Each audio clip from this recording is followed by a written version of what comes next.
ಆಯಿಸಾ. ಇದು ನಮ್ಮ exclusive training centre. ಯಾರೀಗ ಆನೆ ಕಂಡುಹಿಡಿಯುವಂತ ಕಿಲಾಡಿ ಇದರಲ್ಲಿ ಇವಳು ಬೆಲ್ಜಿಯಂ ಶೆಪರ್ಡ್ ಅಂತ ವರ್ಲ್ಡ್ ವೈಡ್ ಇದೆ ನಂಬರ್ 1 ವರ್ಕಿಂಗ್ ಡಾಗ್ ಇದು. ನೀವು ಎಲ್ಲೇ ಹೋಗಿ US ಆರ್ಮಿಗೆ ಹೋಗಿ ಇಂಡಿಯನ್ ಆರ್ಮಿನಲ್ಲಿ ಕೂಡ ಇದೇ ಡಾಗ್ ವರ್ಕ್ ಮಾಡ್ತಾ ಇರೋದು, ಇದೇ ಬ್ರೀಡ್. ಯಾಕಂದ್ರೆ ಇದು ಸಖತ್ ಫಾಸ್ಟ್ ವರ್ಕಿಂಗ್ ಡಾಗ್ ಇದು. ಸೊ ಆನೆ ನಡ್ಕೊಂಡು ಹೋದಾಗ ಅದು ಕಾಲಿಕ್ಕತ್ತಲ್ಲ, ಆ ಜಾಗದಲ್ಲಿ ಒಂದು ಸ್ಮೆಲ್ ಬರುತ್ತೆ ಅದ್ರ ಬಾಡಿಯಿಂದ, ಅದ್ರದ್ದೆಲ್ಲದ್ರ ಮೇಲೂ ಟ್ರೈನ್ ಆಗಿರುತ್ತೆ. ನಾವಾಡುವ ನುಡಿಯೇ ಕನ್ನಡ ನುಡಿ. ಡಾಗ್ ಟ್ರೈನರ್, ನಾಯಿ ಟ್ರೈನ್ ಮಾಡೋದು. So is a professional handler ಮತ್ತೆ dog trainer. So number 1 in India. Dinesh, hello sir.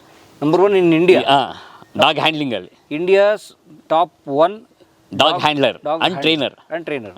Okay, very good. So ಏನು ಮಾಡ್ತೀವಿ ಸರ್ ನಾವು ಇವತ್ತಿಲ್ಲಿ? ಸರ್ ಇಲ್ಲಿ ನೀವು ಬಂದಿರೋದು ಬಂದು EADDS ಅಂತ. EADDS ಎಲಿಫೆಂಟ್ ಆ್ಯಂಟಿ ಡಿಪ್ರಿಡೇಷನ್ ಡಾಗ್ ಸ್ಕ್ವಾಡ್ ಅಂತ. ಸೊ ಭಾರತದಲ್ಲೇ ಹಾಗೂ ಪ್ರಪಂಚದಲ್ಲೇ ಮೊದಲನೇ ಬಾರಿ ನಾಯಿಂದ ಆನೆಗಳನ್ನ ಅದರದ್ದು ಕಾಡಿಂದ ಹೊರಗಡೆ ಬಂದಾಗ ಅದನ್ನು ನಾಯಿ ಮುಖಾಂತರ ಕಂಡುಹಿಡಿಯೋದು ಇದೊಂದು ಹೊಸ ಕಾನ್ಸೆಪ್ಟು ನಾವು ಸ್ಟಾರ್ಟ್ ಮಾಡಿದ್ದೀವಿ ನಮ್ಮ ಆರೋಷ ವತಿಯಿಂದ. ಸೊ ಆಲ್ರೆಡಿ ನಮ್ಮ ಡಾಗ್ಸ್ ಟ್ರೈನ್ ಆಗಿದೆ, ಡಿಪ್ಲಾಯ್ಗೂ ರೆಡಿ ಆಗಿದೆ. ಸೆಕೆಂಡ್ ಡಾಗ್ ಕೂಡ ಟ್ರೈನ್ ಆಗ್ತಾ ಇದೆ. ಸೊ ಒಂದು ಡಾಗ್ ಆಲ್ರೆಡಿ ತುಂಬ ಟೆಸ್ಟ್ಗಳೆಲ್ಲ ಪಾಸ್ ಆಗಿ ಸರ್ಟಿಫಿಕೇಷನ್ ಎಲ್ಲ ಪಡ್ಕೊಂಡು ಡಿಪ್ಲಾಯ್ ಆಗೋದಕ್ಕೆ ರೆಡಿ ಇದೆ ಇವಾಗ. ಅಂದ್ರೆ ಏನು, ಈಗ ಆನೆ ಬರುತ್ತಲ್ಲ ಮನುಷ್ಯ ತೋಟಕ್ಕೆ, ಹೌದು, ಆಗ ನಾಯಿ ಅದನ್ನ ಓಡಿಸುತ್ತಾ? ಓಡಿಸಲ್ಲ. ಇವಾಗ ಆನೆ ಬಂದಿದೆ ಅಂತ ಇವಾಗ ಈ ತೋಟಕ್ಕೆ ಬಂದಿದೆ, ಇಲ್ಲಿ ನೋಡಿರ್ತಾರೆ ಒಬ್ರು, ಬಟ್ ಇಲ್ಲಿ ನೋಡಿದಾಗ ಆನೆ ಇರಲ್ಲ, ಎಲ್ಲೋಗಿದೆ ಗೊತ್ತಿಲ್ಲ, ನಾವು ಎಲ್ಲ ಹುಡ್ತೀವಿ ಕಾಣಿಸಲ್ಲ. ನಾಯಿನ ಕರ್ಕೊಂಡು ಬಂದು ಅದಕ್ಕೆ ಎಲಿಫೆಂಟ್ ಸೆಂಟಿ ಮೇಲೆ ಟ್ರೈನ್ ಮಾಡಿರ್ತೀವಿ. ಆ ಟ್ರ್ಯಾಕಲ್ಲಿ ಬಿಟ್ಟಾಗ ಕೆಲವು ಟೈಮ್ ಮಳೆ ಇದ್ದಾಗ ಗುರ್ತಿಡ್ದು ನೀವು ನೋಡ್ಬೋದು ಅದ್ರದ್ದು ಹೆಜ್ಜೆ ಗುರ್ತಿಟ್ಕೊಂಡು. ಬಟ್ ಏನು ಹೆಜ್ಜೆ ಗುರ್ತೆ ಕಾಣಿಸಿಲ್ಲ ಅಂದಾಗ ಅದ್ರ ವಾಸನೆನ ಗ್ರಹಿಸ್ಕೊಂಡೇ ಹೋಗ್ಬೇಕಾಗತ್ತದು. ಸೊ ಅದಕ್ಕೆ ನಾಯಿಗೆ ಅದ್ರ ಸೆಂಟಿ ಮೇಲೆ ಟ್ರೈನ್ ಮಾಡಿರ್ತೀವಿ ನಾವು. ನಾಯಿ ಅದರದ್ದು ವಾಸನೆ ಕಂಡಿಡ್ಕೊಂಡು ಹೋಗಿ ನಮಗೆ ಇಂಡಿಕೇಶನ್ ಕೊಡುತ್ತೆ, ಒಂದು 100 to 50 ಮೀಟರ್ಸ್ ಮುಂಚೆನೇ ಆನೆ ಅಲ್ಲಿದೆ ಅಂತ. ಯಾಕಂದ್ರೆ ಹತ್ರ ಹೋದ್ರೂ ಡೇಂಜರ್ ಅಲ್ವಾ. ಇಂಡಿಕೇಶನ್ ಕೊಟ್ಟಿದ್ದ ಕೂಡಲೇ ನಮ್ಮ ಕೆಲಸ ಮುಗೀತದು. ಆಮೇಲೆ ಫಾರೆಸ್ಟ್ ಡಿಪಾರ್ಟ್ಮೆಂಟ್ ಅವ್ರದ್ದು ಅದನ್ನು ಆನೆ ಯಾವ ಕಡೆಗೆ ಓಡಿಸ್ಬೇಕು ಕಾಡಿಗೆ ಅಂತ ಅವ್ರು ಇದು ಮಾಡ್ಕೋತಾರೆ. ಅಂದರೆ ಆನೆನಾಗ ಇರೋ ಜಾಗ ಕಂಡಿಡಿಯೋದು ಬೊಗಳುತ್ತಾ ನಾಯಿ? ಬೊಗಳಲ್ಲ, ಬೊಗಳಿದ್ರೂ ಆನೆ ಟ್ರಿಗರ್ ಆಗುತ್ತೆ. ಆ್ಯಕ್ಚುಲಿ ಬೊಗಳ್ಬಾರ್ದು. ಅದೇನಾಗುತ್ತೆ, ಇಂಡಿಕೇಶನ್ ಆ ಕಡೆ ನೋಡ್ಕೊಂಡು ಕೂತ್ಕೊಳ್ಳುತ್ತೆ, ನನ್ನ ಕೆಲಸ ಮುಗೀತು, ಸೊ ನನ್ನ ರಿವಾರ್ಡ್ ಕೊಡಿ ಅಂತ ನಾಯಿ ನಮಗೆ ಇಂಡಿಕೇಶನ್ ಕೊಡುತ್ತೆ. ಸೊ ಈ ಉದಾಹರಣೆಗೆ ಅಲ್ಲಿ ಆನೆನ ನೋಡ್ತದೋ, ಎಲ್ಲ ಕಡೆ ಹುಡುಕ್ತೋ, ಅಲ್ಲಿ ನೋಡ್ತೋ. ಈಗ ಈ ಬೇಟೆಲಿ ಏನಾಗುತ್ತೆ ಹೇಳಿ, ಯಾವುದೋ ಒಂದು ಕಾಡೊಂದಿನೋ ಜಿಂಕೆ ನೋಡಿದಾಗ ಇದು ಬೊಗಳ್ಕೊಂಡು ಚೇಸ್ ಮಾಡ್ತಾ, ಅದೆಲ್ಲ ಮಾಡಲ್ಲ ನಾಯಿ. ಬೇಟೆ ಅದಕ್ಕೂ ಇದಕ್ಕೂ ಟೋಟಲ್ ಸಂಬಂಧನೇ ಇಲ್ಲ, ಟೋಟಲ್ ಡಿಫ್ರೆಂಟ್ ಇದು. ಓಕೆ, ಆ ನಾಯಿಗೆ ಯಾವ ಥರ ಟ್ರೈನ್ ಮಾಡಿದ್ದೀವಿ ಅಂದರೆ, ಆನೆ ಯಾವ ದಾರಿಲಿ ಹೋಗಿದೆ ಆ ಜಾಡನ್ನ ನಮಗೆ ತೋರಿಸ್ಬೇಕು.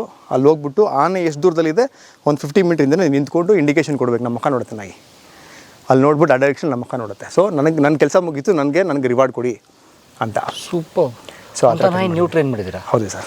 Mister Dinesh, India's number 1 dog trainer and dog handler. ಬನ್ನಿ ನೋಡೋಣ, ಆನೆನ ನೋಡುವಂಥ ಒಂದು ನಾಯಿನ ಹುಡುಕಿದ್ದಾರೆ. ಇದನಾ? ಹೌದು ಸರ್, ಇದು ನಮ್ಮ ಸೆಂಟರ್, ಇದು ಟ್ರೈನಿಂಗ್ ಸೆಂಟರ್ ಇದು. ಸೊ ಸ್ನೇಹಿತರೆ, ಇದು ಕಾಡಾನೆ ನಿಯಂತ್ರಣ ಶ್ವಾನದಳ. ನೀವು ನೋಡ್ತಾ ಇದ್ರಿ ಗೊತ್ತಾ, ಶ್ವಾನದಳ ಪೊಲೀಸ್ನವ್ರ ಹತ್ರ, ಪೊಲೀಸ್ ಹತ್ರ ಒಂದಿರುತ್ತೆ, ಅದನ್ನ ಸ್ನಿಫರ್ ಡಾಗ್ಸ್ ಅಂತ ಕರೀತಾರೆ. ಇದು elephant anti depredation dog squad. What is depredation? Depredation ಅಂದರೆ ಕಂಡುಹಿಡಿಯೋದು. Super. And this is support by Rainmatter foundation, centre for conservation of dogs. ಬನ್ನಿ ಸರ್ ಹೋಗೋಣ. ಖಂಡಿತ. ಇದು ನಮ್ಮ ಎಕ್ಸ್ಕ್ಲೂಸಿವ್ ಟ್ರೈನಿಂಗ್ ಸೆಂಟರು. ಬರೀ EADS ಡಾಗ್ಸ್ ಮಾತ್ರ ಅಲ್ಲಿ ಇಟ್ಟಿದ್ದೀವಿ. EADS ಸ್ಟಾಫ್ ಮಾತ್ರ ಅಲ್ಲಿ ಇರ್ತಾರೆ, ಅವ್ರಿಗೆ ಅಂತಾನೆ ಮಾಡಿಕೊಟ್ರು ಅಂತ. ಆಚೆ ಬಿಡ್ತೀರಾ? ಹಾಂ, ತೆಗಿತೀವಿ ನಾವು. ನಮಗೇನು ಹಾಕಲ್ಲ, ಏನು ಮಾಡಲ್ಲ, ಅದೆಲ್ಲ ಟ್ರೈನ್ ಆಗಿದೆ ಅದೆಲ್ಲ. ಪಕ್ಕ ಬನ್ನಿ ಒಳಗಡೆ ಹೋಗಿ ಫಸ್ಟ್ ನೋಡೋಣ, ನಮ್ಮ ಫೆಸಿಲಿಟಿ ನೋಡಿ ಆಮೇಲೆ ಆಚೆ ತೆಗಿತೀವಿ. ಇವರು ನಮ್ಮ ಹ್ಯಾಂಡ್ಲರ್ಸು. ನಮಸ್ಕಾರ.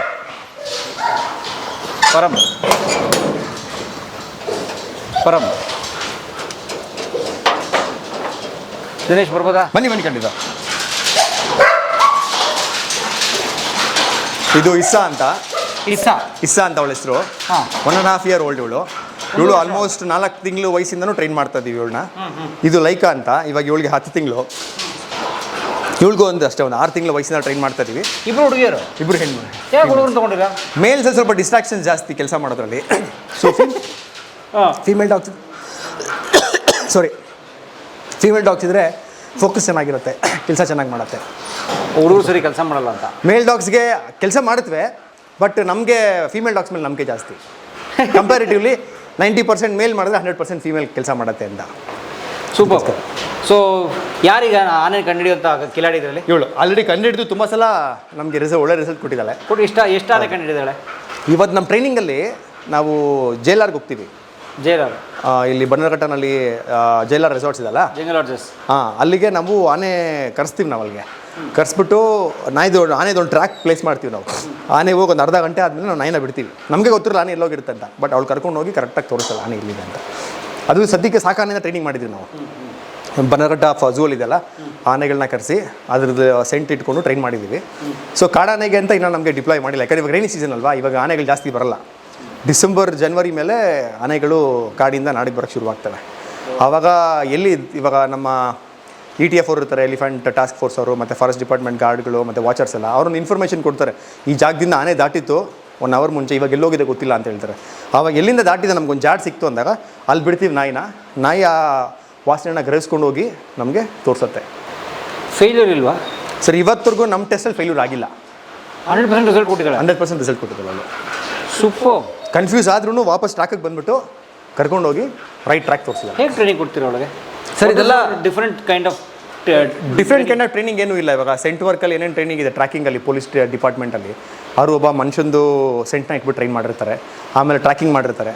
ಇಲ್ಲಿ ಯಾರು ಬಂದೋಗಿದ್ದಾರೆ ಅವ್ರ ವಾಸನೆನ ಅದು ಕಂಡುಹಿಡ್ಕೊಂಡು ಹೋಗೋ ಥರ. ಅದೇ ಥರನೇ ನಾವು ಆನೆದು ಸೆಂಟ್ನ ಇಟ್ಬಿಟ್ಟು ನಾಯಿಗೆ ಟ್ರೈನ್ ಮಾಡಿ ಅದ್ರಲ್ಲಿ ಸಖತ್ ಸ್ಟ್ರಾಂಗಾಗಿ ಟ್ರೈನ್ ಮಾಡಿರ್ತೀವಿ. ಆನೆ ಸೆಂಟ್ ಅಂತ ಆನೆದು ಸ್ಟಾರ್ಟಿಂಗ್ ಏನು ಮಾಡ್ತೀವಿ ನಾವು, ಆನೆದು ಗಂಜಲ, ಅದ್ರ ಲದ್ದಿ, ಆಮೇಲೆ ಅದು ಮೂಗಿಂದ ಬರುವಂಥ ಗೊಣ್ಣೆ, ಆಮೇಲೆ ಅದು ಕಾಲಿಟ್ಟಾಗ ಪಾದದಿಂದ ಬರುತ್ತಲ್ಲ ಅದು, ಆಮೇಲೆ ಆನೆ ಬಾಡಿಯಿಂದ ಬರೋ ಸ್ವೆಟ್ಟು, ಇದನ್ನೆಲ್ಲ ಸೇರಿಸಿ ನಾವು ಸೆಂಟ್ನ ಮಾಡಿರ್ತೀವಿ. ಒಂದು ಚಿಕ್ಕ ಕಂಟೈನಲ್ಲಿ ಇಟ್ಟಿರ್ತೀವಿ. ಅದನ್ನು ಇಟ್ಟು ಟ್ರೈನ್ ಮಾಡಿರ್ತೀವಿ ನಾವು. ಹೆಂಗೆ ಟ್ರೈನ್ ಮಾಡ್ತೀರಾ ಅಂತ? ತಗೊಂಡು ದೂರ ಇಟ್ಟು ಫಸ್ಟ್ ಸ್ಟಾರ್ಟಿಂಗಿಂದ ಬೇಬಿ ಸ್ಟೆಪ್ ಬೈ ಸ್ಟೆಪ್ ಬರುತ್ತೆ ಅದಕ್ಕೆ. ಫಸ್ಟು ಆ ಸೆಂಟ್ನ ಎಲಿಫೆಂಟ್ ಫುಟ್ ಥರನೇ ಮಾಡಿರ್ತೀವಿ ನಾವು. ಆ ಫುಟ್ ಎಲ್ಲೆಲ್ಲಿ ಹೋಗುತ್ತೆ ಅಲ್ಲೆಲ್ಲ ಒಂದು ಫುಡ್ ಇಟ್ಬಿಟ್ಟು ಹೋಗಿರ್ತೀವಿ. ಆ ನಾಯಿ ಗೊತ್ತಾಗ್ತಾ ಇರ್ತದೆ ನಂಗೆ ಆ ಸ್ಮೆಲ್ ಎಲ್ಲಿ ಸಿಗುತ್ತೆ, ನಂಗೆ ಅಲ್ಲಿ ಫುಡ್ ಸಿಗುತ್ತೆ ಅಂತ. ಆಮೇಲೆ ಫೈನಲಾಗಿ ಜಾಕ್ ಪಾಟ್ ಅಂತ ಬರುತ್ತೆ. ನಾವೊಂದು ಫೈನಲ್ ಒಂದು ಸ್ಪಾಟಲ್ಲಿ ಇಟ್ಟಿರ್ತೀವಿ. ನಾಯಿ ಟ್ರ್ಯಾಕ್ ಮಾಡ್ಕೊಂಡು ಹೋಗಿ ಅಲ್ಲಿ ಇಂಡಿಕೇಶನ್ ಕೊಟ್ಟಾಗ ನಾವು ಅದಕ್ಕೆ ಫುಡ್ ಕೊಟ್ಟಿರ್ತೀವಿ. ಅದೇ ಥರನೇ ಅದನ್ನು ಜಾಸ್ತಿ ಟ್ರೈನ್ ಮಾಡಿ ಆಮೇಲೆ ಏನು ಮಾಡ್ತೀವಿ, ಅದನ್ನು ಲೈವ್ ಅನಿಮಲ್ಗೆ ಟ್ರಾನ್ಸ್ಫರ್ ಮಾಡ್ತೀವಿ. ಸೊ ಆನೆ ನಡ್ಕೊಂಡು ಹೋದಾಗ ಅದು ಕಾಲಿಕ್ಕತ್ತಲ್ಲ, ಆ ಜಾಗದಲ್ಲಿ ಒಂದು ಸ್ಮೆಲ್ ಬರುತ್ತೆ ಅದ್ರ ಬಾಡಿಯಿಂದ ವೈರಸ್ ಎಲ್ಲ ಡ್ರಾಪ್ ಆಗಿರುತ್ತೆ. ಆ ಸೆಂಟಲ್ಲಿರುತ್ತೆ ಆನೆದು. ನಡ್ಕೊಂಡು ಹೋಗ್ಬೇಕಾದ್ರೆ ಮೂಗಿನ ತೊಟ್ಟಿಗಿರುವಂಥ ಅದ್ರದ್ದು ಗೊಣ್ಣೆ ಇರ್ಬೋದು, ಅದ್ರದ್ದು ಡಿಸ್ಚಾರ್ಜ್ ಇರ್ಬೋದು, ಇಲ್ಲ ಗಂಜಲ ಇರ್ಬೋದು, ಜೊಲ್ಲಿರ್ಬೋದು, ಅದ್ರದ್ದೆಲ್ಲದ್ರ ಮೇಲೂ ಟ್ರೈನ್ ಆಗಿರುತ್ತೆ. ಓ ಮೈ ಗಾಡ್. ಸೊ ಆನೆ ಎಲ್ಲೆಲ್ಲಿ ಹೋಗಿರುತ್ತೆ ಅದನ್ನೆಲ್ಲ ನಾಯಿ ಗೊತ್ತಾಗುತ್ತೆ. ನಮಗಿನ ಚೆನ್ನಾಗಿ ನಾಯಿ ಗೊತ್ತಾಗುತ್ತೆ ಅದು. ಆನೆ ನಮ್ಮ ಪಕ್ಕದಲ್ಲೇ ಇದ್ರೂ ನಾಯಿ ತುಂಬ ಫಾಸ್ಟಾಗಿ ಅಲರ್ಟ್ ಆಗುತ್ತೆ. ನಮ್ಗೆ ಗೊತ್ತೇ ಆಗಲ್ಲ. ಇಲ್ಲೊಂದು ಪೊದೆ ಇದೆ ಅಂದ್ಕೊಳ್ಳಿ, ಆನೆ ಆ ಕಡೆ ನಿಂತ್ಕೊಂಡು ನಮ್ಮನ್ನು ನೋಡ್ತಾ ಇರ್ತಾರೆ, ನಮ್ಗೆ ಗೊತ್ತಿರಲ್ಲ. ಆ ನಾಯಿ ಸೆಂಟಿಗೆ ಏನೋ ಅದು ಸಿಕ್ತು ಅಂದರೆ ಆ ಕಡೆ ಆ ಡೈರೆಕ್ಷನಲ್ಲಿ ತಿರುಗಿಬಿಟ್ಟು ನಮ್ಗೆ ಇಂಡಿಕೇಶನ್ ಕೊಡುತ್ತೆ. ಬೊಗಳಬಾರ್ದು ಅಂತಲೇ ಟ್ರೈನ್ ಮಾಡಿದ್ವಿ ನಾವು. ಬೊಗಳಿದ್ರೆ ಆನೆ ಚಾರ್ಜ್ ಆಗಿಬಿಡುತ್ತಲ್ಲ, ಆನೆ ಇರಿಟೇಟ್ ಆಗಿಬಿಡುತ್ತೆ, ನಮ್ಮ ಮೇಲೆ ಚಾರ್ಜ್ ಆಗುತ್ತೆ. ನಾಯಿಗೂ ಡೇಂಜರು, ಮನುಷ್ಯನಿಗೂ ಡೇಂಜರ್. ಅವಾಗ ಅದು ಕೆಲಸನೂ ಅಷ್ಟೇ ಸೈಲೆಂಟಾಗಿ ಮಾಡುತ್ತೆ ನಾಯಿ. ಕರ್ಕೊಂಬಂದು ನೋಡೋಣ ಇಷ್ಟನಾ ಬಾಬಾ ಇಸ್ಕೊಳ್ಳಿ. ನಾವು ಸೇಫಾ? ಇಲ್ಲ, ಅದೆಲ್ಲ ಟ್ರೈನ್ ಆಗಿದೆ, ಸೋಷಿಯಲೈಸ್ ಆಗಿದೆ. ಬಂದಿತ್ತು ಸ್ವಲ್ಪ ಜಂಪ್ ಮಾಡ್ಬೋದು, ಬಿಟ್ಟರೆ ಬೇರೆ ಏನು ಮಾಡಲ್ಲ. ಓಕೆ ಈಗಲ್ಲ ಸರ್.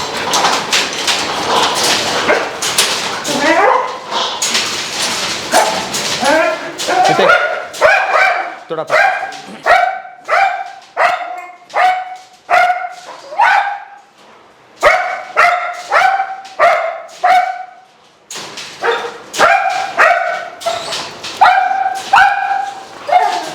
easy, छोड़ दो. All right, come. Shh. Easy, come. All right. Easy. Sir gate ಬಂದ್ ಕರ್ದು. ಇದು ಯಾವ ತಳಿ ನಾಯಿ? ಅಯ್ಯೋ ನಮ್ಮ ಮೈಗೆ ಬಿಡಿಸ್ಬಿಡ್ತಾವೆ ಸರ್. ತೊಳೆ ಅವ್ಳಿಗೆ ಸ್ಟಾರ್ಟಿಂಗ್ ಎಕ್ಸೈಟ್ಮೆಂಟ್ ಇರಲಿ. ಸೊ ನಿಮ್ಮ ಮಾತು ಕೇಳ್ತಾಳೆ, ಕೂತ್ಕೋತಾಳೆ. ಎಲ್ಲ ಟ್ರೈನ್ ಆಗಿದೆ. ನಾನು ನಿಮಗೆ ಒಂದು ಬೇಸಿಕ್ ಡೆಮೋ ತೋರಿಸ್ತೀನಿ, obedience demo please. Okay sir ಇದು ಯಾವ ಬೆಲ್ಜಿಯಂ ಮ್ಯಾಲ್ನಾಯ್ಸ್ ಅಂತ, ಬೆಲ್ಜಿಯಂ ಶೆಪರ್ಡ್ ಅಂತ. ಬೆಲ್ಜಿಯಂ ಶೆಪರ್ಡಲ್ಲಿ 3 ವೆರೈಟಿ ಬರುತ್ತೆ. ಇದು ಒನ್ ಆಫ್ ದ ವೆರೈಟಿ, ಇದು ಬೆಲ್ಜಿಯಂ ಮ್ಯಾಲ್ನಾಯ್ಸ್ ಅಂತ. ಸೊ ವರ್ಲ್ಡ್ ವೈಡ್ ಇದೆ ನಂಬರ್ 1 ವರ್ಕಿಂಗ್ ಡಾಗ್ ಇದು. ನೀವು ಎಲ್ಲೇ ಹೋಗಿ US ಆರ್ಮಿಗೆ ಹೋಗಿ, ಇಂಡಿಯನ್ ಆರ್ಮಿನಲ್ಲಿ ಕೂಡ ಇದೇ ಡಾಗ್ ವರ್ಕ್ ಮಾಡ್ತಾ ಇರೋದು, ಇದೇ ಬ್ರೀಡನ್ನು. ಯಾಕಂದರೆ ಇದು ಸಖತ್ ಫಾಸ್ಟ್ ವರ್ಕಿಂಗ್ ಡಾಗ್ ಇದೆ. ಸರ್ ಈಗ ಇದು ಬೆಲ್ಜಿಯಂ ಕಡೆದು ಯಾವುದೋ ನಾಯಿ ಅಂದರೆ, ಈ ನಮ್ಮದು ಲೋಕಲ್ ಬೀದಿ ನಾಯಿ ತೊಗೊಂಡು ಮಾಡೋಕ್ಕಲ್ಲ ಸರ್? ಮಾಡ್ಬೋದು, ಬಟ್ ಇದನ್ನೆಲ್ಲ ಅದೇ ಥರ ಒಂದು 200-300 ವರ್ಷಗಳಲ್ಲಿ ಇದು ಬೀದಿ ನಾಯಿ ಆಗಿರುತ್ತೆ.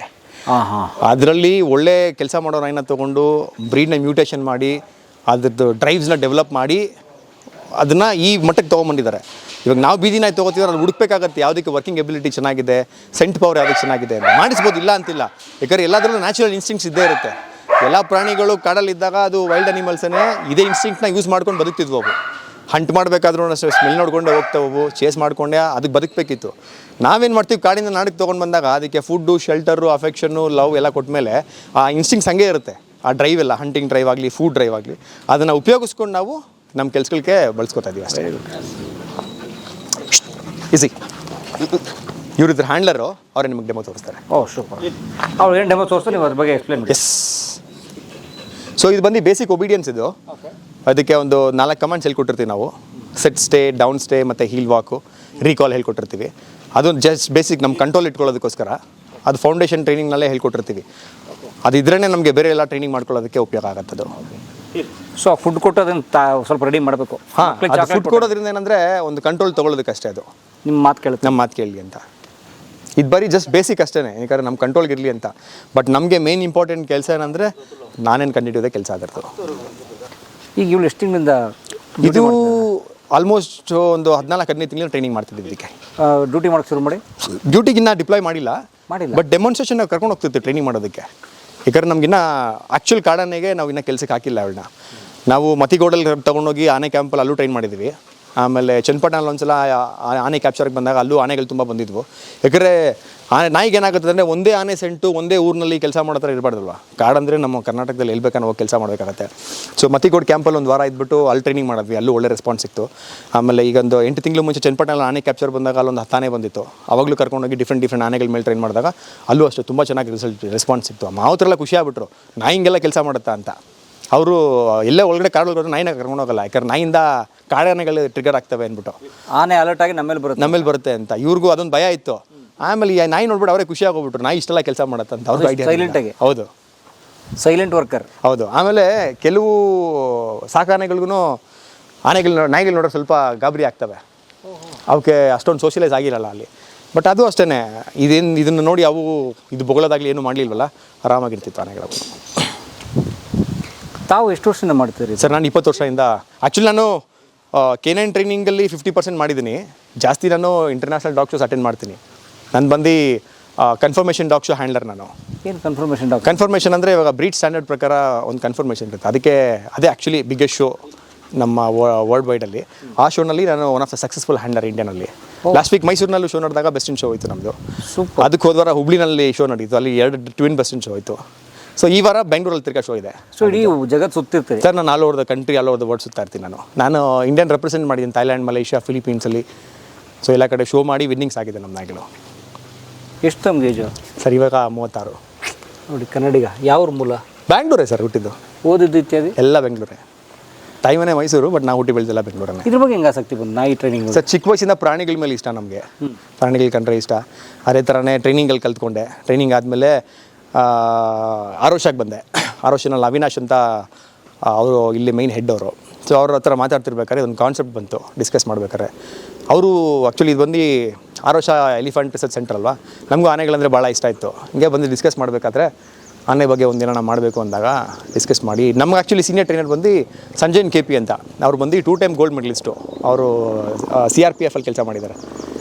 BSF CRPF ಎಲ್ಲ ಕೆಲಸ ಮಾಡಿ ಅಲ್ಲಿ ನಂಬರ್ 1 ಟ್ರೈನರ್ ಆಗಿ ಒಂದು 15 ವರ್ಷ ಸರ್ವಿಸ್ ಮಾಡಿದ್ದಾರೆ ಅಲ್ಲಿ. ಅವ್ರ ಸ್ವಲ್ಪ ನಾಲೆಜ್ನ ತೊಗೊಂಡು ಅವ್ರದ್ದು ಸ್ವಲ್ಪ ಟೆಕ್ನಿಕ್ಸ್ ಎಲ್ಲ ನಾವು ಕಲ್ತ್ಕೊಂಡು ಡಿಸ್ಕಸ್ ಮಾಡಿ ಟ್ರೈನ್ ಮಾಡ್ತಾರೆ ನಾವು. ಈಗ ನಿಮ್ದು ಇದೆ ಪ್ರೊಫೆಷನ್? ಹಾಂ, ಫುಲ್ ಟೈಮ್ ಪ್ರೊಫೆಷನ್ ಇದೆ ಸರ್. ಬಟ್ ಇಸ್ ಇಟ್ ಸಂಪಾದನೆ ಇರೋ ಜಾಬ್? ಖಂಡಿತ ಸರ್, ಇಷ್ಟಪಟ್ಟು ಮಾಡ್ತಾ ಇದೀವಿ, ಏನು ಕಷ್ಟ ಅನ್ಸಲ್ಲ. ಸೊ ಇದೆ ಎಲ್ಲ ಇಂಜಿನಿಯರಿಂಗು, ಮೆಡಿಕಲ್ಲು. ಅವ್ರ ಸಂಭಾಗ ನಾವು ದುಡಿತಾ ಇದೀವಿ ಸರ್, ಅವ್ರಿಗೇನು ಕಡಿಮೆ ಇಲ್ಲ. ನಾವು ಅವರೇ ಒಂದೊಂದ್ಸಲ ಕೇಳ್ತಾರೆ, ನಾನು ಬಂದ್ಬಿಡ್ತೀನಿ ಅಂತ.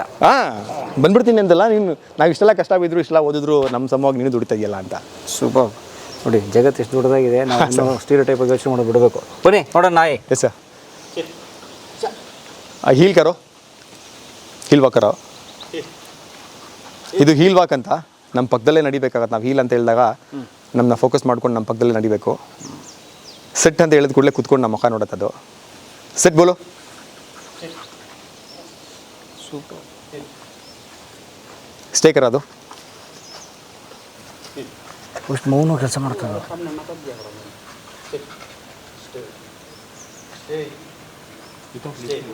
ಹಾಂ, ವಿತೌಟ್ ಲಿಶ್ಯೂ ಮಾಡುತ್ತೆ. ಅಷ್ಟೇ, ಅಷ್ಟು ಮೂವ್ ಆಗಲ್ಲ ಏನು ಸರ್? ಇಲ್ಲ, ಅವ್ರು ಕರೆಯೋ ತನಕ ಮೂವ್ ಆಗಲ್ಲ. ವಾಪಸ್ ಉದರಿ ಜಾಕೆ ಊಟವು ಈಗ ವ್ಯಾಕ್ಸಿನೇಷನ್ ಆಗಿರುತ್ತೆ ಸರ್ ಎಲ್ಲ ಪಕ್ಕ ಕಂಪಲ್ಸರಿ ಇಟ್ಟಿರುತ್ತೆ ನಾವು ಇದರ ಪ್ರಾಪರ್ ಇರುತ್ತೆ. ಅಪ್ ಟು ಡೇಟ್ ನಾವು ಫಾಲೋ ಅಪ್ ಇರುತ್ತೆ. ಎವ್ರಿ ಮಂತ್ ಚೆಕಪ್ಸ್ ಇರುತ್ತೆ, ರೆಗ್ಯುಲರ್ ಚೆಕಪ್ಸು. ಎವ್ರಿ 3 months ಒಂದು ಬ್ಲಡ್ ಚೆಕ್ ಮಾಡ್ತಿರ್ತೀವಿ ನಾವು. ಒಂದು ನಾಯಿ ಟ್ರೈನ್ ತಂದು ಮರಿನ ಟ್ರೈನ್ ಮಾಡೋಕ್ಕೆ ನಿಮ್ಗೆ ಎಷ್ಟು ಖರ್ಚು ಬರುತ್ತೆ? ಸರ್ ಖರ್ಚು ಇಷ್ಟೇ ಅಂತ ಹೇಳೋಕ್ಕಾಗಲ್ಲ, ಯಾಕಂದ್ರೆ ನಮ್ದಿಲ್ಲಿ ಫೆಸಿಲಿಟಿ ಎಲ್ಲ ಲೆಕ್ಕ ಹಾಕೊಂಡ್ರೆ ತುಂಬಾ ಖರ್ಚು ಬೀಳುತ್ತೆ. ಯಾಕಂದರೆ ಇಟ್ ಡಿಪೆಂಡ್ಸ್.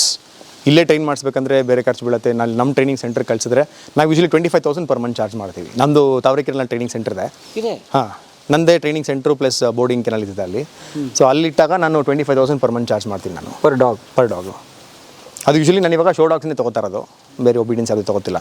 ಯಾಕಂದ್ರೆ ನನಗೆ ಶೋ ಡಾಗ್ ಎಂಕ್ವೈರೀಸ್ ಜಾಸ್ತಿ. ನನಗೆ ಶೋ ಡಾಗ್ ಅಂದರೆ ಇದೆ ಚಾರ್ಲಿ, ಅದೇ ಆ ನಾಯಿ ಚಾರ್ಲಿ ಸಿನಿಮಾದಲ್ಲಿ ಅದು ನಾಯಿ ಆಡ್ತಾ ಇತ್ತಲ್ಲ, ಆ ಥರ ಅಲ್ಲ. ಅದು ಬಂದು ಎಜಿಲಿಟಿ ಅಂತ ಹೇಳ್ತೀವಿ, ಜಂಪ್ ಮಾಡೋದನ್ನ. ಅದೇ ಥರ ಇಂಟರ್ನ್ಯಾಷನಲ್ ಶೋಸ್ ಎಲ್ಲ ನಡೆಯುತ್ತೆ, ಕನ್ಫರ್ಮೇಷನ್ ಡಾಗ್ ಶೋಸ್ ಅಂತ ಹೇಳಿದ್ನಲ್ಲ, ಆ ಥರ ಆ ಶೋಸ್ಗೆ ಟ್ರೈನ್ ಮಾಡಿ ಪ್ರಿಪೇರ್ ಮಾಡಿ ನಾನು ಶೋಸ್. ನಾಯಿಗಳಿದಾವೆ ನಿಮ್ಮ ತಾವರೆಕೆರೆ? ನನ್ನ ಹತ್ರ ಒಂದು 25-30 ಡಾಗ್ಸ್ ಇದೆ ಸರ್ ಅಲ್ಲಿ. ಬರ್ತೀನಿ ನಿಮ್ಮ ತಾವರೆಕೆರೆ ಒಂದಿನ. ಖಂಡಿತ ಸರ್, ಅಲ್ಲೊಂದು ವಿಡಿಯೋ ಮಾಡಿ. Super, very nice. ಈಗ 2 ನಾಯಿ ಸರ್ ಟ್ರೈನ್ ಮಾಡಿ, ಇವಾಗ 2 ನಾಯಿ ಆಗಿದೆ. ಫಸ್ಟ್ 1 ನಾಯಿಗೆ ನಮಗೆ ಇದು ಸಿಕ್ತು, ಪರ್ಮಿಷನ್ ಸಿಕ್ತು. ಇದು ಯಾವಾಗ ಇದ್ರ ರಿಸಲ್ಟ್ ನೋಡಿದ ತಕ್ಷಣ ಇನ್ನೊಂದು ನಾಯಿ ಆ್ಯಡ್ ಮಾಡ್ಕೊಳ್ಳಿ, ಇದನ್ನ ಫಾರೆಸ್ಟ್ ಡಿಪಾರ್ಟ್ಮೆಂಟ್ಗೆ ಕಳಿಸ್ಬೇಕು ನಾವು ಕೆಲಸಕ್ಕೆ ಅಂತ. ಈಗ ಫಾರೆಸ್ಟ್ ಡಿಪಾರ್ಟ್ಮೆಂಟ್ EDF ಸ್ಟಾಫು ನಮ್ಮ ಹತ್ರ ಬರ್ತಿದ್ದಾರೆ. ಅವರು ರೆಗ್ಯುಲರಾಗಿ ಇದನ್ನು ಟ್ರೈನ್ ಮಾಡಿ ಪ್ರಾಕ್ಟೀಸ್ ಮಾಡ್ತಿದ್ದಾರೆ. ಯಾಕಂದ್ರೆ ನಾವು ಅವ್ರಿಗೆ ಹ್ಯಾಂಡ್ ಓವರ್ ಮಾಡಬೇಕಾಗತ್ತೆ. ಓಕೆ. ಸೊ ಈಗ ಆನೆ ಏನಾದ್ರು ದಾಳಿ ಮಾಡಿದಾಗ ನೀವು ನಾಯಿ ಹಿಡ್ಕೊಂಡು ಹೋಗಲ್ಲ, ನೀವು ಟ್ರೈನ್ ಮಾಡಿ ಇಲಾಖೆ ಕೊಟ್ಬಿಡ್ತೀರಾ? ಎಲಿಫೆಂಟ್ ಟಾಸ್ಕ್ ಫೋರ್ಸ್ ಏನಿದೆ, ಅವರು ಪ್ಯಾಟ್ರೋಲಿಂಗ್ ಮಾಡ್ತಾ ಇರ್ತಾರೆ. ರಾತ್ರಿ ಹೊತ್ತಲ್ಲಿ ಆನೆಗಳು ಆಚೆ ಬರ್ತಿರ್ತವೆ. ಡಿಸೆಂಬರ್ ಆಯಿತು ಅಂದರೆ ಶುರು ಇದು ಹೊಲ ಕುಯ್ಯಕ್ಕೆ ಶುರು ಮಾಡಿದ್ರೆ, ರಾಗಿ ಕುಯ್ಯಕ್ಕೆ ಮೆದೆ ಹಾಕಿದ ತಕ್ಷಣ ಎಲ್ಲ ಆಚೆ ಬರೋಕ್ಕೆ ಶುರುವಾಗ್ತಿರ್ತವೆ. ಅವ್ರು ಇಲ್ಲೊಂದು ಕಡೆ ಪಟಾಕಿ ಹಾಕ್ಬಿಟ್ಟು ಹೋಗಿರ್ತಾರೆ, ಇನ್ನೊಂದು ಕಡೆ ಬಂದಿರ್ತಾನೆ. ಆನೆ ಒಳಕ್ಕೆ ಹೋಯ್ತು ಆಚೆಗೆ ಹೋಯ್ತೋ ಗೊತ್ತಿರಲ್ಲ. ಅವಾಗ ಇನ್ ಕೇಸ್ ಯಾರೋ ತೋಟದವ್ರು ಫೋನ್ ಮಾಡಿದ್ರು, ಸರ್ ಇವಾಗ ಇಲ್ಲೆಲ್ಲೋ ಆನೆ ನೋಡಿದ್ವಿ, ಈ ಕಡೆ ಹೋಗ್ತಾಯಿತ್ತು ಅಂದಾಗ ನಾವು ಅಲ್ಲಿ ಹೋಗ್ಬಿಟ್ಟು ನೋಡ್ತೀವಿ ಯಾವ ರೂಟಲ್ಲಿ ಹೋಗಿದೆ ಅಂತ. ನಾಯಿ ಬಿಟ್ಟಾಗ ನಾಯಿ ಟ್ರ್ಯಾಕ್ ಕರ್ಕೊಂಡು ಹೋಗುತ್ತೆ. ಅಲ್ಲಿ ಸಿಕ್ತು ಎಲ್ಲ ತೋರಿಸ್ತು ಅಂದಾಗ ಆನೆನ ಯಾವ ಕಡೆ ಯಾವ ಡೈರೆಕ್ಷನಲ್ಲಿ ಓಡಿಸ್ಬೇಕು ಅವ್ರು ಓಡಿಸ್ಕೊಂಡು ಹೋಗ್ತಾರೆ. Great, very nice, super. So ನೀವು ಇದನ್ನು ಈಗ ತರಬೇತಿ ಕೊಟ್ಟು ಇಲಾಖೆ ಕೊಡ್ತೀರಿ? ಹೌದು. ಸೇಮ್ ಲೈಕ್ ನಮ್ಮ ಶ್ವಾನದಳ ಇದೆಯಲ್ಲ ಪೊಲೀಸ್ ಇಲಾಖೆಯಲ್ಲಿ, ಹೌದು ಆ ಥರ. ಪೊಲೀಸ್ ಇಲಾಖೆ ಶ್ವಾನದಳನೂ ಅದೇನೆ. ಅವ್ರದ್ದು ಟ್ರೈನಿಂಗ್ ಸೆಂಟರ್ ಇದೆ, ಅವ್ರಿಗೂ ಸಪ್ರೇಟ್ ಟ್ರೈನರ್ ಹ್ಯಾಂಡಲ್ಸ್ ಎಲ್ಲ ಇದ್ದಾರೆ. ಅವ್ರಿಗೂ ಯಾವಾಗ ರಿಕ್ವೈರ್ಮೆಂಟ್ ಇರುತ್ತೆ, ಯಾವಾಗ ಇಲ್ಲೇನೋ ಒಂದು ಅಸಲ್ಟ್ ನಡೆದಿರುತ್ತೆ, ಸ್ನಿಫೌಟ್ ಆಗಬೇಕಂದಾಗ ಸ್ನಿಫೌಟ್ ಆಗಿನ ಕರ್ಕೊಂಬಂದು ಅವ್ರು ಇದು ಮಾಡಿಸ್ತಾರೆ. ಅದರಲ್ಲಿ ನಿಮಗೆ ಟ್ರ್ಯಾಕಿಂಗ್ ಇರುತ್ತೆ, ಮತ್ತು ನಾರ್ಕೋಟಿಕ್ಸ್ ಡಿಟೆಕ್ಷನ್ ಡಾಗ್ಸ್ ಇರುತ್ತೆ, ಎಕ್ಸ್ಪ್ಲೋಸಿವ್ ಡಿಟೆಕ್ಷನ್ ಡಾಗ್ಸ್ ಇರುತ್ತೆ. ಎಲ್ಲೋ ಬ್ಯಾಗ್ ಸಿಕ್ತು, ಬಾಂಬ್ ಇರಂಗಿದೆ ನಮಗೆ ಅನಿಸಿದಾಗ ಎಕ್ಸ್ಪ್ಲೋಸಿವ್ ಡಿಟೆಕ್ಷನ್ ಡಾಗ್ನ ಕರ್ಕೊಂಬರ್ತಾರೆ, ಅದರಿಂದ ಚೆಕ್ ಮಾಡಿಸ್ತಾರೆ. ಇಲ್ಲ ನಾರ್ಕೋಟಿಕ್ಸ್ ಯಾವುದೋ ಕಾಲೇಜಲ್ಲಿ ತುಂಬ ಡ್ರಗ್ಸ್ ಅದು ಇದು ನಡೀತಿದೆ ಅಂದಾಗ ನಾರ್ಕೋ ಡಿಟೆಕ್ಷನ್ ಡಾಗ್ ಕರ್ಕೊಂಬಂದ್ಬಿಡ್ತಾರೆ. ಅದು ತೋರಿಸ್ಬಿಡುತ್ತೆ ನಿಮಗೆ ಎಲ್ಲೆಲ್ಲಿ ಏನೇನು ಬಚ್ಚಿಕಿರ್ತಾರೆ ಅಂತ, ಗೋಡೆ ಮೇಲೆ ಇರಲಿ ಫ್ಯಾನಲ್ಲಿ ಇಕ್ಕಿರಲಿ ತೋರಿಸ್ಬಿಡ್ತದೆ. ಆ ಥರ ಅದೇ ಥರನೇ ಇದಕ್ಕೆ ಆನೆ ಸೆಂಟ್ರಲ್ಲಿ ಟ್ರೈನ್ ಮಾಡಿದ್ದೀವಿ. ಇದು ಆನೆ ಹುಡ್ಕೋದೇ ಕೆಲಸ ಇದ್ರದ್ದು. ಆ್ಯಂಡ್ ಬೈ ಚಾನ್ಸ್ ಅಂದರೆ ಆನೆಗೆ ಇದು ಸಿಕ್ಬಿಟ್ರೆ ಎದ್ದು ಸಾಕ್ಬಿಡುತ್ತೆ? ಸಿಗಲ್ಲ, ಇದು ಸಖತ್ ಫಾಸ್ಟ್ ಅನಿಮಲ್. ಇದು ಸಿಗಲ್ಲ, ಏನೇ ಮಾಡಿದ್ರು ಕೈಗೆ ಸಿಗಲ್ಲ. ಇದು ಅಂಥ ಪರಿಸ್ಥಿತಿ ಬಂದಾಗ ನಾವು ನಾಯಿ ಬಿಟ್ಬಿಟ್ಟು ಓಡಬೇಕು. ನಾಯಿ ನಮ್ಮಿಂದೆ ಬರುತ್ತೆ, ಬಟ್ ಅದ್ರ ಪ್ರಾಣ ಉಳಿಸ್ಕೊಳ್ಳೋಕೆ ಅದು ಓಡಬೇಕು. ತಾವು ಏನು qualification? Degree sir, degree incomplete ನಾನು. Okay. So family background? Sir family ನಮ್ಮ ತಂದೆ ಬಂದು BMTC ಮೆಕ್ಯಾನಿಕ್ ಆಗಿದ್ದರು. ಅದು ತಾಯಿ ಹೌಸ್ ವೈಫು. ನಾವು 3 ಜನ ಮಕ್ಕಳು. ಅಣ್ಣ ಬಂದು ಜಿಮ್ ಟ್ರೈನರು, ಅವರು ಇಂಟರ್ನ್ಯಾಷನಲ್ ಬಾಡಿ ಬಿಲ್ಡರ್. ಅವ್ರ ಸ್ವಂತ ಜಿಮ್ ಎಲ್ಲ ಇದೆ. ಅದಕ್ಕೆ ನೀವು ಫಿಟ್ ಆಗಿದ್ದೀರಿ? ಹಂಗಿಲ್ಲ ಸರ್, ನಾನು ಸ್ಪೋರ್ಟ್ಸ್ ಮ್ಯಾನ್ ಅಲ್ವಾ, ನನಗೆ ಇರ್ಬೇಕು. ನಾನು ಏನು ಸ್ಪೋರ್ಟ್ಸ್ ಸರ್? ಡಾಗ್ ಶೋ ಅಂದರೆ ಓಡ್ತಾನೆ ಇರ್ತೀವಿ ಬೆಳಗಿನ ಸಾಯಂಕಾಲ ತನಕ. ಓಕೆ, ಅದು ಸ್ಪೋರ್ಟ್ಸೇ? ಅದು ಸ್ಪೋರ್ಟೇ. ಓಕೆ. ಸೊ ಬಟ್ ನಿಮ್ಮ ಮನೇಲಿ ಹೆಂಗೆ ಒಪ್ಕೊಂಡ್ರು ನೀವು? ಈಗ ಡಾಗ್ ಟ್ರೈನಿಂಗ್ ಪ್ರೊಫೆಷನ್ನು ಅಥವಾ ಡಾಗ್ ಹ್ಯಾಂಡ್ಲರ್ ಆದಾಗ ತುಂಬ ಅನ್ಯೂಶುವಲ್ ಇದು. ಸರ್ ಒಪ್ಪಿರಲಿಲ್ಲ. ನಾನು 10th ಸ್ಟ್ಯಾಂಡರ್ಡು ಎಕ್ಸಾಮ್ ಬರೀಬೇಕಾದ್ರೆ ನಾನು ಫಸ್ಟ್ ಪಪ್ಪಿ ಮನೆಗೆ ಕರ್ಕೊಂಡ್ಬರ್ತೀನಿ. ತೊಗೊಂಡು ಬಂದಾಗ ಮನೆಗೆ ಸೇರಿಸಿಲ್ಲ. ಸರಿ, ನನ್ನ ಫ್ರೆಂಡ್ ಮನೆಗೆ ತೊಗೊಂಡೋಗಿ ಬಿಟ್ಟಾಗ ನಾನು 7 ದಿನ ಊಟ ಮಾಡಲಿಲ್ಲ ಸರ್. ಮನೇಲಿ ತಿಂತಾನೆ ಇರಲಿಲ್ಲ. ಹೊಟ್ಟೆ ಹಸ್ದಾಗ ಆಚೆ ಕಡೆ ಒಂದು ಬಿಸ್ಕೆಟ್ ತೊಗೊಂಬರ್ತಾಯಿದ್ದೆ. ನಾನು ಇದರಲ್ಲಿ ಏನಿದ್ದೀನಿ ಅರ್ಧ ಇದ್ದೆ, ನಾನು ಸಕ್ಕ ಸಣ್ಣ ಇದ್ದೆ. ಸರಿ, ಎಕ್ಸಾಮ್ ಬರೆದ್ಬಿಡು, ಆಮೇಲೆ ನಿಂಗೆ ಪರ್ಮಿಷನ್ ಕೊಡ್ತೀನಿ ತೊಗೊಂಬರೋಕ್ಕೆ ಅಂತ ಒಂದು ಸುಳ್ಳು ಹೇಳ್ತಾರೆ ಮನೆಯಲ್ಲಿ. ಎಕ್ಸಾಮ್ ಬರೆದ್ಮೇಲೆ ನಾಯಿ ತೊಗೊಂಬರಕ್ಕೆ ಬಿಡಲ್ಲ. ಅದಾದಮೇಲೆ ತಿರ್ಗಾ ಇದೆ ಫಾಸ್ಟಿಂಗ್ ಮನೆಯಲ್ಲಿ. ಫುಲ್ ವೀಕ್ ಆಗಿಬಿಟ್ಟೆ, ಮಲ್ಕೊಂಬಿಟ್ಟೆ. ಆಮೇಲೆ ನಮ್ಮ ತಾಯಿ, ಇಲ್ಲ ಇವನ್ನ ನೋಡೋಕ್ಕಾಗಲ್ಲ ಹಿಂಗಿದ್ರೆ, ಸರಿ ಒಂದು ತೊಗೊಂಬರಕ್ಕೆ ಕೇಳಿ ಒಂದು ನಾಯಿ ತಾನೇ ಸಾಕೊಂಡು ಹೆಂಗಾನ ಹಾಳಾಗೋಗ್ಲಿ ಅಂತ. ಅವಾಗ ನನ್ನ ಮೆಂಟರ್ ಒಬ್ಬರಿದ್ರು, ನಾವೆಲ್ಲ ಹುಟ್ಟು ಬೆಳೆದಿದ್ದು ಮಾವಳಿನಲ್ಲಿ, ಶಶಿಕಿರಣ್ ಬಾಲಿ ಅಂತ. ಹೌದು, ಅವ್ರ ಮನೆಯಲ್ಲಿ ಇತ್ತು ನಾಯಿ. ಅದು ಅಲ್ಲಿಂದ ಓಡೋಗಿ ನಾಯಿ ತೊಗೊಂಬಂದೆ. ಹೇಳೋರು, ಅವ್ರ ಸವಾಸ ಎಲ್ಲ ಮಾಡಬೇಡ ಕಣ, ಅವ್ರ ಸವಾಸ ಎಲ್ಲ ಮಾಡಬೇಡ ಅಂತ. ಬಟ್ ನಮ್ಗೆ ಖುಷಿ, ನಾಯಿಗಳು, ಪ್ರಾಣಿಗಳು, ಪಕ್ಷಿಗಳಂದರೆ. ಆ ನಾಯಿ ತೊಗೊಂಬಂದೆ ಮನೇಲಿ ಇಟ್ಕೊಂಡಾಗ ಹಾಗೆ ಅವ್ರ ಜೊತೆ ಭಾಳ ಟ್ರೈನಿಂಗಲ್ಲಿ ಕಲಿತೆ ನಾನು. ಅವ್ರ ಜೊತೆ ಹೋಗಿ ಬರೋದು ಟ್ರೈನಿಂಗೆಲ್ಲ. ಹಾಗೆ ಮಾಡ್ತಾ ಮಧ್ಯದಲ್ಲಿ ಒಂದು ಆಕ್ಸಿಡೆಂಟ್ ಆಗುತ್ತೆ ನನಗೆ. ಫ್ರ್ಯಾಕ್ಚರ್ ಆಗಿಬಿಟ್ಟು ಬೆಡ್ ರೆಸ್ಟ್ ಒಂದು 3 months, ನಡೆಯಂಗಿಲ್ಲ ಅಂದ್ಬಿಟ್ರು. ಆವಾಗ ಹಿಂಗೆ ಮನೆಯಲ್ಲಿ ಹತ್ಕೊಂಡು ಕೂತ್ಕೊಂಡೆ ಹಾಸ್ಪಿಟ್ಲಲ್ಲೇ. ಇಲ್ಲ, ಮುಗೀತು ನನ್ನ ಕೆರಿಯರು. ನಮ್ಮ ಬಾಸ್ ಹೇಳ್ತಿದ್ರು, ನೀನು ಒಳ್ಳೆ ಹ್ಯಾಂಡ್ಲರ್ ಆಗ್ತೇ ಕಣೋ, ನಿನ್ಗೆ ಒಳ್ಳೆ ನಾಯಿಗಳು ಪ್ರಾಣಿಗಳ್ಕಂತ ಇಷ್ಟ ಇದೆ, ಬೆಳಿತೀಯ ನೀನು ಅಂತ. ಕಣ್ಣಲ್ಲಿ ನೀರು ಹಾಕೊಂಡ್ಬಿಟ್ಟೆ ನಾನು. ಇಲ್ಲ, ನನಗೆ ಇದೇ ಮುಗಿದೋಯ್ತು ನಂದು, ನನ್ನ ಕೆರಿಯರ್ ಇಲ್ಲ, ನಾನು ಹ್ಯಾಂಡ್ಲರ್ ಆಗಲ್ಲ, ಟ್ರೈನರ್ ಆಗಲ್ಲ ಅಂತ. ಅವತ್ತು ಹೆಂಗೆ ಅಂದರೆ, ನಾನು ಮಲಗಿದ್ದೀನಿ, ಆಪ್ರೇಷನ್ ಆಗಿಬಿಟ್ಟು ಎಲ್ಲರೂ ಅಳ್ತಾವ್ರೆ. ನಾನು ನಮ್ಮ ಮೆಂಟರ್ನ ನೋಡ್ಬಿಟ್ಟು, ಇಲ್ಲ ಈ ಹುಡುಗನ ಏನೋ ಕನ್ಸಿಟ್ಕೊಂಡಿದ್ದಾನೆ ಹಿಂಗೆ ಆಗ್ತಲ್ಲ ಅಂತ. ಡಾಕ್ಟ್ರು ಎದುರಿಸ್ಬಿಟ್ಟಿದ್ರು, ನೀನು ಹಿಂಗೆ ಓಡೋಕ್ಕಾಗಲ್ಲಪ್ಪ, ನೀನು ಇಷ್ಟು ಆ್ಯಕ್ಟಿವ್ ಆಗಿದೆಯಾ, ಆಪ್ರೇಷನ್ ಆದರೆ ಕೂತ್ಕೋತೀನಿ ಅಂತೀಯ ನೀನು, ಹಿಂಗೆಲ್ಲ ಆದರೆ ರಾಡ್ ಇರೋ ತನಕ ನೀನು ಓಡೋಕ್ಕಾಗಲ್ಲ ಅಂದ್ಬಿಟ್ಟಿದ್ರು. ಡಾಕ್ಟ್ರ್ ಹಿಂಗೆ ಹೇಳಿದ್ರು ಅಂದೆ, ಇಲ್ಲ ಬಿಡು ಹಂಗೆಲ್ಲ ಆಗಲ್ಲ, ನೀನು ಸರಿ ಹೋಗ್ತೀಯ ಅಂದ್ಬಿಟ್ಟು ಕನ್ವಿನ್ಸ್ ಮಾಡಿ ಒಂದು 3 ತಿಂಗಳು ಮನೆಯಲ್ಲೇ ಇರಬೇಕಾಯ್ತು ರಾಡ್ ಹಾಕ್ಸ್ಕೊಂಡು. ಅದಾದಮೇಲೆ 1 ವರ್ಷ ಏನೂ ಮಾಡೋಕ್ಕಾಗಿಲ್ಲ. 1 ವರ್ಷ ಆದಮೇಲೆ ಬ್ಯಾಕ್ ಟು ಟ್ರ್ಯಾಕ್. ಅದೊಂದು ಹಠ, ಇಲ್ಲ ಬಿದ್ದುಬಿಟ್ಟೆ ನಾನು ಎದ್ದು ನಿಂತ್ಕೊಳ್ಳೇಬೇಕು ಮಾಡಲೇಬೇಕು ಅಂತ 2006 ಆಕ್ಸಿಡೆಂಟ್ ಆಗಿದ್ದು. 7ಗೆಲ್ಲ ನಾನು ಶೋಕ್ ಬಂದುಬಿಟ್ಟೆ. ನಾನು 7ಇಂದ ಶುರುವಾಗಿದ್ದ ಜರ್ನಿ 7 ಬೀಳುಗಳಿತ್ತು ಲೈಫಲ್ಲಿ. 2013 ನನಗೊಂದು ಫಸ್ಟ್ ಅವಾರ್ಡ್ ಸಿಗುತ್ತೆ. ಇಂಡಿಯಾನಲ್ಲಿ ಫಸ್ಟ್ ಟೈಮು ಅವಾರ್ಡ್ ಕಂಡಕ್ಟ್ ಮಾಡ್ತಾರೆ, best hander in the show ಅಂತ. ಅದು ನನಗೊಂಥರ ಡ್ರೀಮ್ ಅಚೀವ್ಮೆಂಟ್ ಆಗೋಯ್ತು. ಇದನ್ನು ಹೆಂಗಾರ ಮಾಡಿ ಅಚೀವ್ ಮಾಡಲೇಬೇಕು, ಬಿಟ್ಕೊಡ್ಲೇಬಾರ್ದು, ಇದು ನನ್ನ ಆಟ ಅಂದ್ಬಿಟ್ಟು ನನ್ನ ಫ್ರೆಂಡ್ಗೊಬ್ಬರು ಪ್ರಾಮಿಸ್ ಮಾಡಿದೆ, ನಾನು ಬೆಸ್ಟ್ ಇನ್ ಶೋ ಗೆಲ್ತೀನಿ ಅಲ್ವಾ ಗೊತ್ತಿಲ್ಲ, ಬಟ್ ಬೆಸ್ಟ್ ಹ್ಯಾಂಡ್ಲರ್ ತೊಗೊಂಡು ಬರ್ತೀನಿ ನಾನು ಅಂತ. ಅಲ್ಲಿ ನಮ್ಮ ನಾಯಿ 3rd ಬೆಸ್ಟ್ ಇನ್ ಶೋ ಗೆದ್ಬಿಟ್ಟು ಬೆಸ್ಟ್ ಹ್ಯಾಂಡ್ಲರು ಜಡ್ಜನ್ನು ನಾಮಿನೇಟ್ ಮಾಡಿ ಕೊಡ್ತಾರೆ. ಅದು ನನ್ನ ಫಸ್ಟ್ ಅವಾರ್ಡು. ಅದು ಬಂದು ಇಂಡಿಯನ್ ಕೆನಲ್ ಗೆಜೆಟ್ ಅಂತ ಒಂದು ಇಂಡಿಯನ್ ನ್ಯಾಷನಲ್ ಮ್ಯಾಗ್ಝಿನ್ ಬರುತ್ತೆ. ಆ ಮ್ಯಾಗ್ಝಿನಲ್ಲಿ ನನ್ನ ಫೋಟೋ ಬಂದುಬಿಟ್ಟು ಬೆಸ್ಟ್ ಹ್ಯಾಂಡ್ಲರ್ ಇನ್ ಇಂಡಿಯಾ ಅಂತ ನನ್ನದೊಂದು ಫೋಟೋ ಎಲ್ಲ ಬರುತ್ತೆ. ಸೊ ಅವಾಗಿಂದ ನನ್ನ ಜರ್ನಿನಲ್ಲಿ ಒಂದು ಒಳ್ಳೆ ಟರ್ನಿಂಗ್ ಪಾಯಿಂಟ್ ಅದು. ಒಂದು ಬ್ರೇಕ್. ಆ ಬ್ರೇಕ್ ಆದಮೇಲೆ ಕಂಪ್ಲೀಟ್ಲಿ ನನ್ನ ಲೈಫನ್ನು ಡೆಡಿಕೇಟ್ ಮಾಡಿಬಿಡ್ತೀನಿ ಶೋಗೆ ಅಂತ. ಹಗಲು ರಾತ್ರಿ ಫಂಕ್ಷನ್ಸ್ಗೆ ಹೋಗ್ತಾ ಇರಲಿಲ್ಲ, ಫ್ಯಾಮಿಲಿ ಫಂಕ್ಷನ್ ಅಟೆಂಡ್ ಮಾಡ್ತಾ ಇರಲಿಲ್ಲ, ಡಾಗ್ ಶೋ ಟ್ರೈನಿಂಗ್. ಬೆಳಗ್ಗೆ ಒಂದು 5 ಗಂಟೆಗೆ ಎದ್ದರೆ ಸಾಯಂಕಾಲ ಮನೆಗೆ ಹೋಗೋದು 9 ಗಂಟೆ 10 ಗಂಟೆ ಆಗೋದು. ಮನೆ ಬಿಟ್ಟರೆ ಬರೀ ಆಚೆನ ಟ್ರೈನಿಂಗು ಮಾಡಿಕೊಂಡು. ಸೊ ಅದೆಷ್ಟು ನಾನು ಎಫರ್ಟ್ ಹಾಕಿದೆ, ನನಗೆ ಅಷ್ಟೇ ರಿಸಲ್ಟ್ ಬರೋಕ್ಕೆ ಸ್ಟಾರ್ಟ್ ಆಯಿತು. ಇವತ್ತಿಗೆ ಇಂಡಿಯಾನಲ್ಲಿ ನನ್ನ ಹತ್ರ ಒಂದು 35 ಅವಾರ್ಡ್ ಇದೆ. ನಾನು ಲೆಕ್ಕ ಹಾಕಿಲ್ಲ, ನನ್ನ ಫ್ರೆಂಡ್ ಒಬ್ಬ ಟ್ರ್ಯಾಕ್ ಇಟ್ಟಿದ್ದೆ, ನನಗೂ ಗೊತ್ತಿಲ್ಲ. ನನ್ನ ಫ್ರೆಂಡ್ ಮೊನ್ನೆ ಹೇಳ್ದ, ನಿನಗೆ ಇಷ್ಟನೇದೊಂದು ಅವಾರ್ಡ್ ಸಿಕ್ತು ಅಂತ. ಮೊನ್ನೆ ಮೈಸೂರಿನಲ್ಲಿ ನಡೆದ ಶೋನಲ್ಲೂ ಬೆಸ್ಟ್ ಹ್ಯಾಂಡರ್ ಕೊಟ್ಟರು ನನಗೆ. ಬೆಸ್ಟ್ ಹ್ಯಾಂಡರ್ ಇನ್ ಶೋ, ದಸರಾ ಅಲ್ಲ, ಕೆನಲ್ ಕ್ಲಬ್ ಆಫ್ ಇಂಡಿಯಾದು KCI ಚಾಂಪಿಯನ್ಶಿಪ್ಸ್ ನೋಡಿತ್ತು. ಫಾರಿನ್ ಜಡ್ಜ್ ಬಂದಿದ್ದರು. ಅವ್ರ ಕೆಳಗಡೆ ನಮ್ಮದೊಂದು golden retriever best in show ಹೋಯಿತು, ಬೆಸ್ಟ್ ಹ್ಯಾಂಡ್ಲರ್ ಕೊಟ್ಟರು. ಸೊ ಅದು ಲೆಕ್ಕ ಹಾಕ್ಕೊಂಡ್ರೆ ಒಂದು 36-37 ಇರ್ಬೋದು, ಅದು ಹೈಯೆಸ್ಟು. ನನ್ನ ಪ್ರಕಾರ ಯಾರು ಹತ್ರ ಅಷ್ಟಿಲ್ಲ ಅನ್ಕೋತೀನಿ ಇಂಡಿಯಾನಲ್ಲಿ. ಆಮೇಲೆ ಥ್ರೂ ಔಟ್ ದ ಕಂಟ್ರಿ ಎಲ್ಲೇ ಹೋದ್ರೂ there is a very good recognition, yes is a good handler ಅಂತ. ಹೌದು, ಈ ಫೀಲ್ಡಲ್ಲಿ ಔಟ್ಸೈಡ್ ದ ಕಂಟ್ರಿ ನನಗೆ ತುಂಬ ಒಳ್ಳೆ ಫ್ರೆಂಡ್ ಸರ್ಕಲ್ ಇದೆ. ನಾನು ಯಾವ ಕಂಟ್ರಿಗೆ ಹೋದರೂ ಎಲ್ಲಿ ಹೋದ್ರೂ ನಮ್ಮ ರೆಕಗ್ನೈಸ್ ಮಾಡ್ತಾರೆ, yes is a very good handler ಅಂತ. ಆಮೇಲೆ ನಮ್ಮ ಇಂಡಿಯಾಗೆ ಫಾರಿನಿಂದ ಹ್ಯಾಂಡ್ಲರ್ಸ್ನ ಕರ್ಸ್ಕೋತಾರೆ ಹ್ಯಾಂಡ್ಲಿಂಗ್ ಮಾಡೋದಕ್ಕೆ. ಅವರು ನಮಗಿನ್ನ ನೆಕ್ಸ್ಟ್ ಲೆವೆಲ್ ಶೋಸ್ನ ನೋಡಿರ್ತಾರೆ. ಅವರೆಲ್ಲ ಬಂದಾಗ ಅವರಾಗವರೇ ವಾಲಂಟ್ರಿಗೆ ಬಂದು ನಾವು ವಿಶ್ ಮಾಡಿ ಹೋಗ್ತಾರೆ, you are one of the good handler I ever seen. ನೀನು ಇಲ್ಲಿ US ಬಾ ಅಂತ ಕೂಡ ಆಫರ್ ಮಾಡಿದ್ದಾರೆ ನನಗೆ. ಟ್ರೈ ಮಾಡ್ತಾಯಿದ್ದೀನಿ ನೋಡೋಣ, ಆದರೆ ಅಲ್ಲೂ ಹೋಗ್ಬಿಟ್ಟು ನಮ್ಮ ಬಾವುಟ ಆಡ್ಸ್ಬಿಟ್ಟು ಬರೋಣ. ಸೂಪರ್. ಹಂಗಂದ್ಬಿಟ್ಟು ನೋಡಿ, ನಿಮ್ಮ ಪ್ಯಾಷನ್ನ ನೀವು ಚೇಸ್ ಮಾಡಿದ್ದಕ್ಕೆ ಅಥವಾ ಎಜುಕೇಷನ್ ಇನ್ಕಂಪ್ಲೀಟ್ ಮಾಡಿದ್ದಕ್ಕೆ ನಿಮ್ಮ ಲೈಫನ್ನು ಬೀದಿಗೆ ಬಿದ್ದಿಲ್ಲ. ಪ್ಯಾಷನ್ನ ಅಚೀವ್ ಮಾಡಿದಷ್ಟು ಜನ ಲೈಫ್ ಸ್ವಲ್ಪ ಡಿಸ್ಟರ್ಬ್ ಇರ್ತೈತೆ, ನಿಮ್ಗೆ ಹಂಗೂ ಆಗಿಲ್ಲ. ಲೈಫ್ ಕೂಡ ಫೈನಾನ್ಷಿಯಲಿ ಅಥವಾ ಜೀವನ ಕೂಡ ಚೆನ್ನಾಗಾಗ್ತಾಯಿದೆ. ನಿಮ್ಮ ಪ್ಯಾಷನ್ನ ಹೋಗಿ ಮಾಡ್ತಿದ್ದೀರಿ ಸರ್. ಇದು ನಾವು ಕೆಲಸನ ಇಷ್ಟಪಟ್ಟು ಮಾಡಿದಾಗ ಅದು ಕಷ್ಟ ಅಂತಾನೆ ಅನ್ಸಲ್ಲ ನಮಗೆ. ಈಗ ನೋಡಿ, ಈಗಲೂ ಬೆಳಗ್ಗೆ 4 ಗಂಟೆ 4:15 ಎದ್ದೇಳ್ತೀನಿ, ಟ್ರೈನ್ ಮಾಡ್ತೀನಿ. ನಾನು 20 ವರ್ಷ ಆಯಿತು, ಬಟ್ 20 ವರ್ಷ ಆದ್ರೂ ನನಗೆಲ್ಲೂ ಟಯರ್ಡ್ ಅನ್ಸಲ್ಲ. ನನಗೆ ಇನ್ನೂ ಮಾಡಬೇಕು, ಇನ್ನೂ ಅಚೀವ್ ಮಾಡಬೇಕು, ಇನ್ನೂ ಒಂದಷ್ಟು ಎಷ್ಟು ದಿನ ಆಗುತ್ತೆ ಅಷ್ಟು ದಿನ ಅಚೀವ್ ಮಾಡಬೇಕು ಅನ್ನೋದೊಂದು ಆಸೆ ನಮಗೆ. ಬಿಕಾಸ್ ನೀವು ಹಾಸ್ಕೊಂಡ್ರೆ ಪ್ರೊಫೆಷನ್. ಹೌದು, ನಾನು ಪಿಕಪ್ ಮಾಡಿರೋದು. ಆಮೇಲೆ ಇದರಲ್ಲಿ ಯಾರ್ದು ಕಾಂಟ್ರಿಬ್ಯೂಷನ್ಸ್ ಇಲ್ಲ ಇದರಲ್ಲಿ, ನಾನೇ ಮಾಡಿದ್ದು. ಅದು ಪ್ಲಸ್ ಆದರೂ ಮೈನಸ್ ಆದರೂ ನನಗೆ ಅದು. ಸೊ ಅದಕ್ಕೆ ಎಲ್ಲೂ ಮೈನಸ್ ಬರಬಾರ್ದು, ಬ್ಲ್ಯಾಕ್ ಮಾರ್ಕ್ ಬರಬಾರ್ದು ಅಂತ ಒಂದು ಒಳ್ಳೆ ಪ್ರೊಫೈಲ್ ಮೇಂಟೈನ್ ಮಾಡಿಕೊಂಡು ಅದನ್ನು ಒಳ್ಳೆ ಮಟ್ಟಕ್ಕೆ ತೊಗೊಂಡೋಗೋದ್ರಲ್ಲಿ ಇದ್ದೀನಿ. ಮತ್ತು ನೆಕ್ಸ್ಟ್ ಫ್ಯೂಚರ್ಗೆ ನಮ್ಮ ಇಂಡಿಯನ್ ಹ್ಯಾಂಡ್ಲರ್ಸ್ನ ಒಂದು ನೆಕ್ಸ್ಟ್ ಲೆವೆಲ್ಗೆ ತೊಗೊಂಡೋಗ್ಬೇಕಂತ ನನಗೊಂದು ಆಸೆ ಇದೆ. ಯಾಕಂದರೆ ಈ ಟ್ರೈನಿಂಗ್ ಫೀಲ್ಡಲ್ಲಿ ಸರ್ ನನ್ನದೇ ಇನ್ವೆನ್ಷನ್ಸ್ ತುಂಬ ಇದ್ದಾವೆ. ನಾನು ಎಕ್ಸ್ಪೆರಿಮೆಂಟ್ ಮಾಡಿರೋಂಥ ಟೆಕ್ನಿಕ್ಸ್ಗಳು ತುಂಬ ಇದ್ದಾವೆ. ಅದು ತುಂಬ ಜನಕ್ಕೆ ಗೊತ್ತೇ ಇಲ್ಲ. ಅದು ಸ್ವಲ್ಪ ದಿನ ಆದಮೇಲೆ ಬರೋ ನೆಕ್ಸ್ಟ್ ಜನ್ರೇಷನ್ಗೆಲ್ಲ ತುಂಬ ಈಸಿಯಾಗಿ ಕಲಿಯುವಂಥ ಟ್ರೈನಿಂಗ್ಗಳಾಗಲಿ ಅದನ್ನೆಲ್ಲ ಹೇಳ್ಕೊಟ್ಬಿಟ್ಟು ನಾವು ಬೆಳೆಸ್ಕೊಂಡು ಹೋಗೋಣ ಆಸೆ ನಮಗೆ. ಶಿಷ್ಯ ಪರಂಪರೆ ಬೆಳೆಸ್ತಾ ಇದೆ. ಖಂಡಿತ ಸರ್, ಮಾಡಬೇಕು. ನಾವು ಒಬ್ಬರೇ ಕಲ್ತು ಏನು ತೊಗೊಂಡೋಗೋದ್ರಲ್ಲಿ ಸಾರ್ಥಕತೆ ಇಲ್ಲ ಸರ್. ಅದು 4 ಜನಕ್ಕೆ ಹೇಳ್ಕೊಟ್ಟಾಗ. Yes sir. All the best sir. Thank you sir. Thank you sir. ಇದೊಂದು ಎಲಿಫೆಂಟ್ ಸಿಗ್ನಲ್ ಬೋರ್ಡ್ ಅಂತ ಒಂದು ಕಾನ್ಸೆಪ್ಟ್ ಸರ್. ಸೊ ಇದರಲ್ಲಿ ಏನಾಗುತ್ತೆ, ಇವಾಗ ಸುಮಾರು ಆನೆಗಳು ನೋಡಿದ್ರೆ ಈ ರೋಡಲ್ಲಿ ಸಾಯ್ತಾ ಇದ್ದಾವೆ. ರೋಡ್ ಆಕ್ಸಿಡೆಂಟ್ಸು, ಟ್ರೈನ್ ಆಕ್ಸಿಡೆಂಟ್ಸು, ಈ ಥರ ಇನ್ಸಿಡೆಂಟಲ್ಲಿ ಸಾಯ್ತಾ ಇದ್ದಾವೆ. ಉದಾಹರಣೆ ನಮ್ಮ ರಂಗಸತ್ನಲ್ಲ. ಸೊ ಇದೇ ಥರ. ಮತ್ತು ನಮ್ಮ ಇವಾಗ ಜನನೂ ಸುಮಾರು ಜನ ರೋಡಲ್ಲಿ ಇದಾಗ್ತಾ ಇದ್ದಾರೆ, ಪ್ರಾಣಿಗಳಿಗೆ ಇದು ಮಾಡಿ. ಸೊ ಅವ್ರಿಗೂ ಅವೇರ್ ಇರಲ್ಲ, ಗೊತ್ತಿರಲ್ಲ ಈ ರೋಡಲ್ಲಿ ಆನೆ ಇದೆ ಅಂತ. ಸೊ ಇವರು ಸಡನ್ನಾಗಿ ಹೋಗ್ತಾರೆ. ಆನೆಗಳಿಗಂತೂ ಮನುಷ್ಯರಿದ್ದಾರೆ ಅಂತ ಇದು ಹೇಳೋಕ್ಕಾಗಲ್ಲ ನಾವು. ಸೊ ಅದಕ್ಕೆ ನಾವು ಒಂದು ಕಾನ್ಸೆಪ್ಟ್ನ ತಂದೀವಿ, EWS ಅಂತ. ಸೊ ಎಲಿಫೆಂಟ್ ಸಿಗ್ನಲ್ ಬೋರ್ಡ್ ಅಂತ. ಓಕೆ. ಸೊ ಇದೇನಾಗುತ್ತೆ, ಸೊ ಒಳಗಡೆ ಎಲ್ಲಿ ನಾವು ಆನೆಗಳು ದಾಟ್ತಾವೋ ಅಲ್ಲಿ ಸೆನ್ಸರ್ಸ್ನ ಹಾಕಿರ್ತೀವಿ, IR ಸೆನ್ಸರ್ಸ್ ಅಂತ ಕರಿತೀವಿ. ಅದನ್ನ ಹಾಕಿರ್ತೀವಿ, ವಿಚ್ ವರ್ಕ್ಸ್ ಬೇಸ್ ಆನ್ ಸೋಲಾರಲ್ಲಿ ವರ್ಕ್ ಆಗ್ತಾವೆ. ಸೊ ಅದೇನಾಗುತ್ತೆ, ಎಲಿಫೆಂಟ್ ಹೈಟ್ಗೆ ಇಟ್ಟಿರ್ತೀವಿ ಅದನ್ನು. ಸೊ ಆನೆಗಳು ಯಾವಾಗ ದಾಟಕ್ಕೆ ಇದಾಗುತ್ತೆ ಅವಾಗ ಬೀಮ್ ಕಟ್ ಆಗುತ್ತೆ.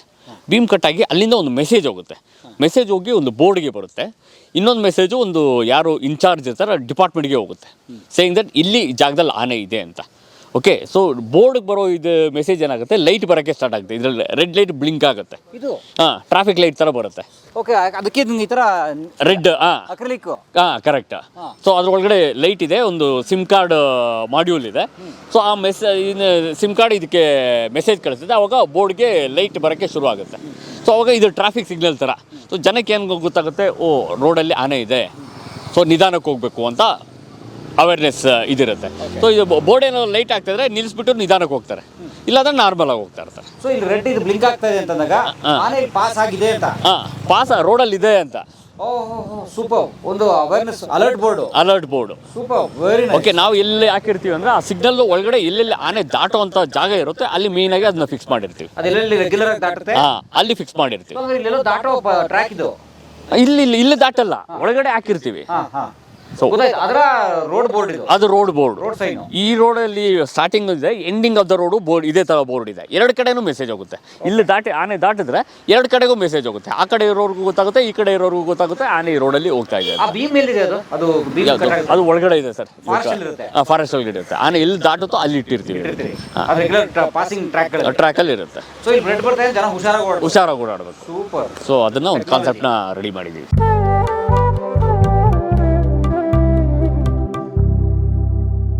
ಈ ವಿಡಿಯೋ ನೋಡಿ ನಿಮಗೆ ಕಾಡಿನ ಬಗ್ಗೆ ಅರಿವು ಬಂದಿದ್ರೆ, ಸೂಕ್ಷ್ಮವಾಗಿರಬೇಕು ಅಂತ ಅನಿಸಿದರೆ, ಕಸ ಹಾಕಬಾರ್ದು ಅಂತ ಅನಿಸಿದರೆ, ಕಿರ್ಚಾಡಬಾರ್ದು ಅಂತ ಅನಿಸಿದರೆ, ನಾವು ಸೋಷಿಯಲ್ ಡಿಸ್ಟೆನ್ಸಿಂಗ್ ಪ್ರಾಣಿಗಳಿಂದ ಇಟ್ಕೋಬೇಕು ಅಂತ ಗೊತ್ತಾಗಿದ್ದರೆ ಈ ವಿಡಿಯೋ ಸಾರ್ಥಕ.